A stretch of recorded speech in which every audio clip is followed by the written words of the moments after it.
नमस्कार। Dhirendra पुंडी news point में आप सभी का एक बार फिर से स्वागत है। भारत के दो पड़ोसी जो कभी भारत का एक हिस्सा हुआ करते थे, उनमें एक इस समय प्रतिस्पर्धा चल रही है, यानी एक होड़ चल रही है जिसमें वो एक दूसरे से आगे निकलना चाहते हैं।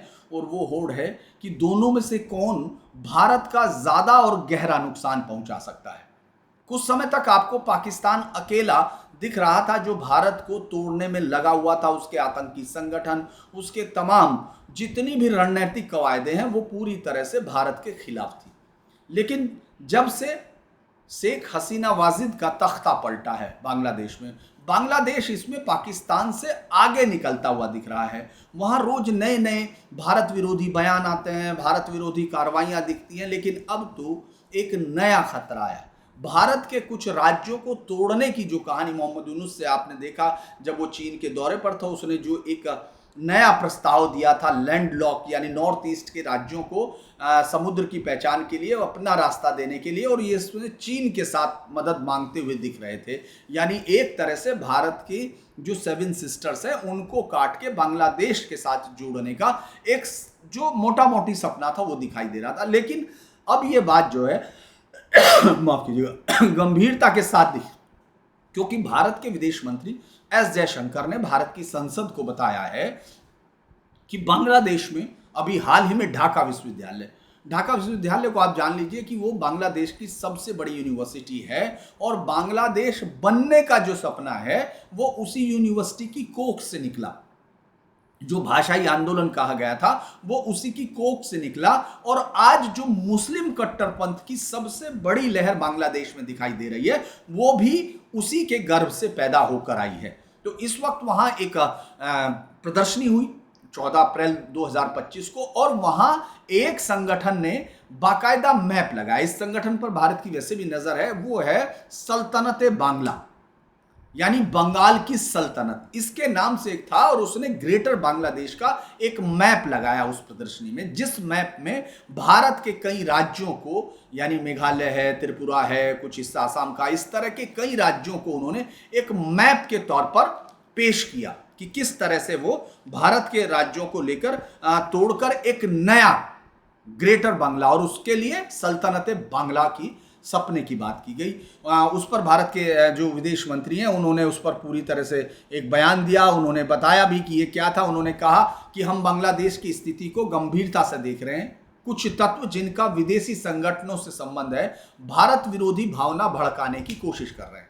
भारत सरकार सतर्क है और इस पूरे घटनाक्रम पर कड़ी निगरानी रखे हुए है। हमारे उच्चायोग और एजेंसियां इस पर रिपोर्ट कर रही हैं। जो भी भारत की एकता और अखंडता के विरुद्ध काम करेगा उससे सख्ती से निपटा जाएगा। और बांग्लादेश की सरकार का जो जवाब आता है, रूटीन आपको मालूम है उसमें क्या होता है। उन्होंने कहा कि इस प्रदर्शनी से ये सरकार का कोई लेना देना नहीं, ये एक निजी आयोजन था और सरकारी नीति से इसका कोई मतलब नहीं। उन्होंने कहा कि आयोजकों को समझाया गया है कि भविष्य में इस तरह के विवादास्पद आयोजनों से बचा जाए। दरअसल नक्शे में जो ग्रेटर बांग्लादेश दिखाया गया था, चूंकि ये जो बंगाल में इसको कहा जाता है पहला बैसाख, यानी बांग्ला नववर्ष जो है उसके आयोजन पर जो प्रदर्शनी होती है वहां, उसमें ये नक्शा था। नक्शे में क्या था? नक्शे में ग्रेटर बांग्लादेश में क्या क्या दिखाया गया था? भारत के कई इलाके जैसे पश्चिम बंगाल, असम, त्रिपुरा, मेघालय, मिजोरम और यहाँ तक कि बिहार के भी कुछ हिस्से उसमें शामिल किए गए। इसे इतिहास पर आधारित नक्शा बताया गया। साफ तौर पर दिख रहा था कि इसमें महत्वाकांक्षाएं क्या है, और ये जो सल्तनत बांग्ला है ये क्या है। दरअसल सल्तनत बांग्ला कोई अब का सपना नहीं है। सल्तनत बांग्ला के साथ ये एक ऐतिहासिक संदर्भों को जोड़कर बांग्लादेश में जो भारत विरोधी जो एक आंधी है पहले से, उसके बीज हमेशा से रहे हैं, और वो वहाँ बहुत पुष्पित पल्लवित हुए। यहाँ तक कि आपके जहन में जो एक पश्चिमी पाकिस्तान यानी वेस्टर्न पाकिस्तान जिसको कहा जाता था, जो अब पाकिस्तान है, उस समय 2 हिस्सों में पाकिस्तान को माना जाता था। एक ईस्ट पाकिस्तान जो बांग्लादेश बना, और एक वेस्ट पाकिस्तान जो अभी मौजूदा पाकिस्तान आपको दिखाई देता है। भारत में इस बात को तो चर्चा हमेशा से होती रही कि पाकिस्तान में क्या है, इतनी ज़्यादा जनसंख्या, लेकिन अगर कहीं कोई जीनोसाइड हुआ है कंप्लीट जिनोसाइड हुआ है और जिसका पूरी दुनिया में किताबों में इतनी सफाई से उसको गायब किया गया है, तो वो उदाहरण बांग्लादेश है।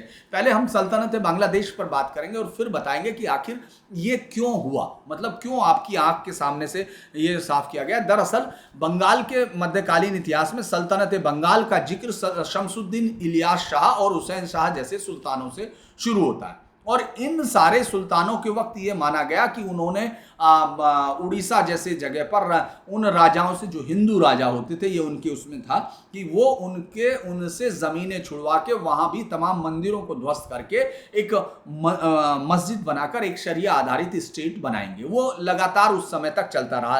अब उस नक्शे में मैंने आपको बता दिया कि आखिर ये जो इसका ऐतिहासिक संदर्भ है भारत के, वैसे भी हम लोग जब पूर्वोत्तर की बात करते हैं तो वहाँ सारे जनजातीय समुदाय हैं और वो है, अब माफ कीजिएगा एक हिस्सा, चूंकि इसमें जब भारत सरकार ने जांच की तो चूंकि आजकल भारत का सबसे बड़ा शत्रुओं को सबसे सहज उपलब्ध शत्रु है वो है तुर्की। पाकिस्तान के साथ कश्मीर के मुद्दे पर हमेशा खड़ा दिखाई दे रहा तुर्की और उसको हथियारों की सप्लाई करने वाला तुर्की, उसको जो ड्रोन सप्लाई करने वाला तुर्की, अब इस संगठन के पीछे भी पाया गया। क्योंकि जब इस संगठन में देखा गया तो इसको टर्की के एक एनजीओ से पूरी मदद मिलती दिखी, यूथ फेडरेशन करके, टर्किश यूथ फेडरेशन उसका नाम है। अभी उसके संगठन के बारे में एजेंसीज ये देख रही हैं कि आर्थिक मदद के अलावा भी वो कोई और मदद वहां दी जा रही है कि नहीं, क्योंकि भारत अभी तक टर्किश की जो पिस्टल है, आपने देखा होगा जिगाना और वो तमाम पिस्टलें वो हिंदुस्तान में कश्मीर के माध्यम से आ रही हैं, उसी से लेकर परेशान था। अब आपको अगर हम लोग देखते हैं सल्तनत बांग्ला 14वीं शताब्दी से 16वीं शताब्दी के बीच में ये एक स्वतंत्र इस्लामिक रियासत थी जो दिल्ली से अलग हुई थी। दरअसल 1338 में शमसुद्दीन इलियास शाह ने दिल्ली सल्तनत से विरोध करके बंगाल को स्वतंत्र घोषित किया और उसने बंगाल का सुल्तान घोषित करके सल्तनत बांग्ला की नींव रखी थी। इस सल्तनत की सीमाएं उस समय बांग्लादेश, पश्चिम बंगाल उस समय था और उड़ीसा, बिहार, झारखंड के हिस्सों तक फैले थे। पहले इसकी राजधानी गौर यानी मालदा पश्चिम बंगाल में थी, फिर पांडुआ और बाद में ढाका एक सत्ता का केंद्र बन गई थी। ये मुस्लिम फारसी संस्कृति का, इसको अगर आप बंगाल के लिटरेचर को पढ़ेंगे, खासतौर से जो इस्लामिक उसको इस्लामिक सॉफ्ट उसको देता है, उसमें ये सबसे अलग श्रवण काल या फारसी संस्कृति इस्लामी स्थापत्य का सबसे सुंदर काल वो मानते हैं। वहाँ के सुल्तानों ने मुद्राएं जारी की थी, मस्जिदें बनाई, अपने शासन को दिया। अब ये दरअसल एक पहला ऐसा क्षेत्र था, दिल्ली स्वतंत्र से अलग होकर इस इलाके में पहली बार मुस्लिम सत्ता एक अलग राज्य को लंबे समय तक कायम, और इसे इस्लामी बंगाल की पहचान के तौर पर इतिहास में लिखा गया। ये सल्तनत राजाओं से, जो हिंदू राजा थे स्पेशली, जैसे उड़ीसा के गजपति, असम के अहोम, उनसे लगातार युद्ध करता रहा और उसने ये कहा था कि वो पूरे देश को दारुल इस्लाम बना सकता है। अंत में 1538 में यहाँ शेरशाह सूरी और फिर 1576 में अकबर की तरफ से मानसिंह आता है और इसको मुगल सल्तनत में मिला देता है और ये बंगाल का एक सूबा बन गया था। लेकिन वो स्वतंत्र सल्तनत जो है इस्लामी कट्टरपंथियों के जहन में हमेशा रहा।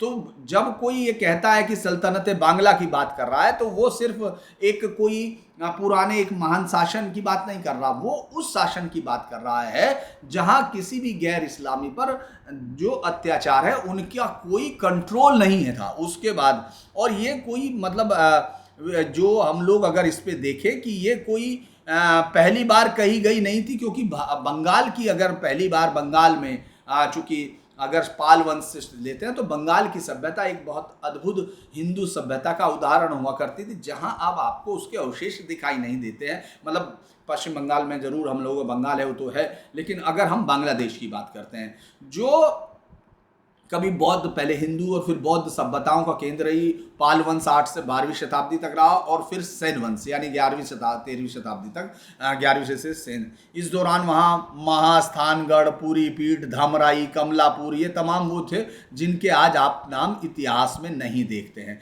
अब अगर 1204 से शुरू करते हैं, जो इतिहास का ये काल है, यहाँ मोहम्मद बख्तियारुद्दीन खिलजी के आक्रमण से पहले नालंदा, विक्रमशिला ये तबाह कर दिए गए, उनको नष्ट कर दिया गया, जला दिया गया। वो बार बार मैं उस इतिहास को नहीं दोहराऊंगा। बंगाल में फिर सल्तनत बंगाल, हिंदू के वो जो तमाम था उनको जजिया, फिर धर्मांतरण शुरू हुआ और 14वीं से 16वीं शताब्दी का समय ही इसे दारुल इस्लाम कहा गया। और इतना ज़बरदस्त तरीके से बदलाव हुआ कि उसमें कोई भी धर्मांतरण का इतना लंबा समय चला और कि कुछ भी कोई वहाँ अपने धर्म को लेकर बचा हुआ ना था। तो उसके बाद फिर क्या हुआ कि भाई साहब फिर एक नया ज़माना आता है। नए ज़माने में आपने वहाँ देखा किस तरह से अलग अलग संगठनों ने हिंदुओं को शुरू से प्रताड़ित कर उस संख्या को बदलाव करने की कोशिश की और उसका पूरा का पूरा, इस पर एक बहुत ही प्यारी किताब है Bengal Hindu holocaust, the partition of India in aftermath, Sachi S Dastidar की। ये बहुत ही प्यारी बुक है। इसमें डाटा एक एक दिया हुआ कि किस तरह 1901 से लेकर 2011-21 तक का जो चेंजेस है, किस तरह से पूरी हिंदू जनसंख्या को खत्म किया गया। वो है तंजीम इस्लाम, जमीयत उलमा हिंद और बाद में मजलिस हिंदू। अगर हम इसको देखें कि क्या क्या, वैसे तो लगातार बहुत सारे हुए, लेकिन नोआ खली जो जब उसमें हजारों हिंदू मारे गए, लाखों विस्थापित हुए, महात्मा गांधी जो वहाँ बाद में पहुँचे ताकि रिएक्शंस ना हो सके, लेकिन वहाँ भी उनको भी कहना पड़ा कि यहाँ हिंदू आत्मा कुचल दी गई है और वो जो है इसका यहाँ भय की हवा है। तो अगर हम लोग बंटवारे के बाद देखें तो बंटवारे के बाद जो 1950 में पूरी स्टेट हिंदू एनिमी है, बंटवारे के बाद, डिवीज़न के बाद। उसके बाद 1950 में राजशाही, रंगपुर और खुलना में बड़े पैमाने पर हिंदू विरोधी दंगे हुए।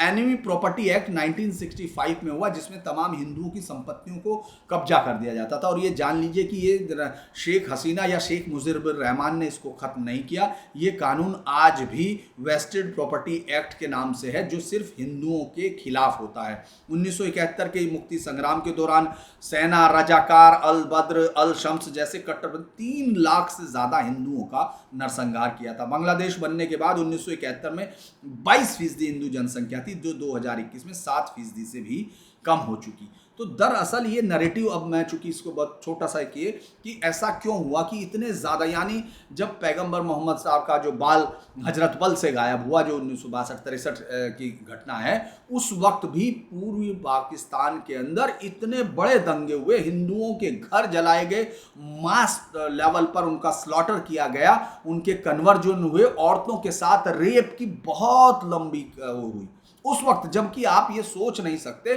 कि श्रीनगर से ढाका या जो रंगपुर या दूसरे इलाके वो कितनी दूर है, उनका कोई कसूर नहीं हो सकता, उनका क्या लेना देना होगा उन लोगों का, और ना उन लोगों को ये पता भी नहीं होगा कि वहां से कोई इस तरह का रिलिक्स गायब हुआ है और उसको लेकर तनाव है। लेकिन चूंकि वहां एक कंटिन्यूटी थी जो अपराध की कंटिन्यूटी, लेकिन आप 62-63 या 1950 के जो दंगे मैंने आपसे जिक्र किए किस किस इलाकों में हुए, उन सब का कोई जिक्र आप हिंदुस्तानी इतिहास में नहीं देखते, हिंदुस्तानी किताबों में नहीं देखते। जैसे कोई सड़ा हुआ अंग काट के अलग कर दिया जाए, इस तरह से हिंदुस्तान के नेताओं ने उन तमाम लोगों को जिन्होंने इस बंटवारे में कोई योगदान नहीं दिया था, जिनका कोई लेना देना नहीं था, जिन हिंदुओं का, उन लोगों को काटकर गैंग्रीन की तरह फेंक दिया गया और उनके साथ जो हो रहा है उस पर कभी कोई ध्यान नहीं दिया। अगर बहुत सारे लोगों को लगता है 71 में वो कोई 71 में भी वो मुस्लिम्स जो डिवीजन था उसको लेकर हिंदुस्तान की सरकार उसी के साथ थी, उसमें कोई ये नहीं था कि सिर्फ हिंदुओं के साथ ये हो रहा है, क्योंकि जो ढाका यूनिवर्सिटी हर एक बहुत सारी किताबों में पूर्णतः लिखा हुआ है कि किस तरह से मास स्लॉटर किया जा रहा था और उसमें जो जन मुक्ति वाहिनी और ये सब बनाई गई थी, इसमें कोई अंतर नहीं हो पा रहा था, वो सिर्फ अपने एजेंडे को पूरा करने के लिए थे। लेकिन आप ये सोचिए 1947 से 67 तक, चूंकि वहां कांग्रेस का जिस तरह से अबाध शासन था, उसमें कोई जिक्र आपको नहीं मिला, क्योंकि उससे उसको एक पॉलिटिकली नुकसान हो सकता था कि डिवीजन के बाद जो मुसलमानों का या हिंदुओं का जो ट्रांसफर्स हो सकता था। हालांकि ये बहुत बड़ी बात ये थी कि जिस तरह के मुस्लिमों के आने, वहाँ से हिंदुओं के आने पर भारत ने सीधे तौर पर कहते हैं कि सरदार वल्लभ भाई पटेल ने एक स्कीम बनाई थी कि भाई ये हिस्सा हमको, जितने लोग वहाँ से आ रहे हैं उनको बसाने के लिए उतनी ज़मीन लेनी होगी, लेकिन नहीं हो पाई। उसके बाद फिर आप 67 से 77 के बीच में कांग्रेस के वहां नक्सलबाड़ी आंदोलन और तमाम चीजें आपको दिखाई देती है और वामपंथ ने इस पूरे को, चूंकि वामपंथ के लोगों का पूरे इस देश के नैरेटिव जो मीडिया फैक्ट्री है, जो नैरेटिव बनाने वाली संस्थाएं हैं, उन सब पर 67 के बाद पूरा कब्जा हो गया था। उसके बाद ये पूरा, चूंकि लगातार वहां अत्याचार होते रहे, मैं कितनी किताबों का आपको रेफरेंस दूं कि मैं भी थक जाऊंगा, आप लोग भी बोर हो जाएंगे। वो तमाम चीज़ें उसके अंदर हैं कि लगातार बड़े लेवल पर हिंदुओं के साथ वहाँ, चूंकि एनिमी प्रॉपर्टी एक्ट है वो वेस्टेड प्रॉपर्टी एक्ट के तौर पर अभी भी बना हुआ है।